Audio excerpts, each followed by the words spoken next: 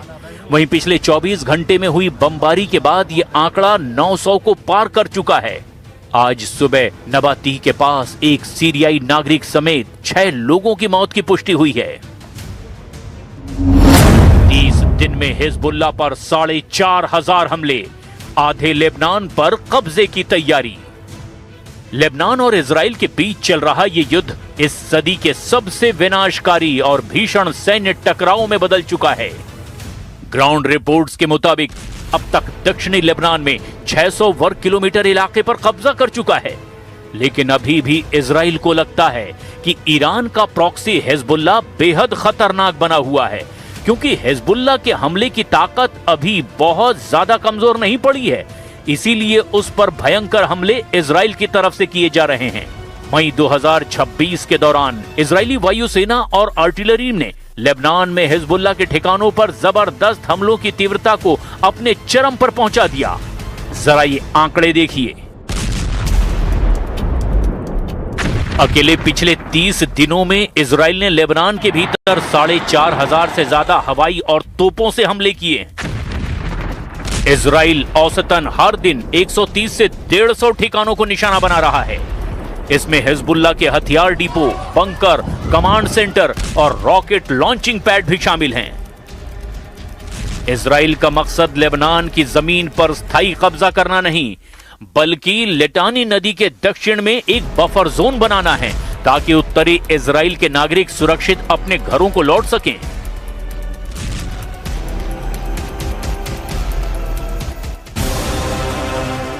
Israeli सेना ने दक्षिण लेबनान की सीमा से ही लगे हुए कई गांवों और रणनीतिक पहाड़ियों पर कब्जा कर लिया है।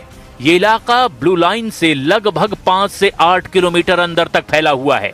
इजरायली सेना ने इस पूरे अग्रिम क्षेत्र को हिजबुल्लाह की सुरंगों और चौकियों से मुक्त कराने के लिए पूरी तरह क्लियर कर दिया है। इस वक्त इजराइल लेबनान में कहां-कहां सबसे ज्यादा हमले कर रहा है, जरा वो भी जान लीजिए। इजराइल ने लेबनान को 3 मुख्य जोन में बांटकर भीषण बमबारी जारी रखी है। दक्षिण लेबनान के नबाती, टायर और बिन जबेल इन इलाकों में हिजबुल्लाह की अग्रिम रक्षा पंक्तियों और मिसाइल लॉन्च पैड पर हमले हो रहे हैं। बेका घाटी, पूर्वी लेबनान का ये इलाका हिजबुल्लाह का मुख्य लॉजिस्टिक और मिसाइल स्टोरेज हब है। यहां हमले हो रहे हैं। बालबेक शहर और उसके आसपास के सीरियाई सीमा से सटे इलाकों पर सबसे भारी हवाई हमले किए जा रहे हैं ताकि हथियारों की सप्लाई रोकी जा सके। लेबनान की राजधानी बेरूत का दक्षिणी उपनगर दाहिया, जिसे हिजबुल्लाह का राजनीतिक और सैन्य कमान केंद्र माना जाता है, यहां इजराइल के भयंकर हमले होने जा रहे हैं। ממשיכים להעמיק את הפעילות שלנו בשטח בדרום לבנון, מחסלים מעוזי חיזבאללה במנוסה. אנחנו נחושים להחזיר את הביטחון לתושבי הצפון, בדיוק כפי שעשינו לתושבי הדרום. 2023 से अब तक हिजबुल्लाह पर 60,000 इजरायली हमले। हिजबुल्लाह के सटीक ड्रोन हमलों के कारण संघर्ष विराम के बाद से मरने वाले इजरायली सैनिकों की संख्या बढ़कर के लगभग 20 हो गई है, जिससे इजरायली सेना के भीतर गुस्सा और दबाव बढ़ता जा रहा है। हिजबुल्लाह के लगातार रॉकेट हमलों और सायरनों की वजह से नहारिया, एकरे, सफेद और कर्नियल जैसे उत्तरी इजरायली शहरों में स्कूलों को अनिश्चित काल के लिए बंद कर दिया गया है। साल 2023 से अब तक हिजबुल्लाह पर हजारों हमले इजराइल कर चुका है, लेकिन वो काबू में पूरी तरह से नहीं आ रहा।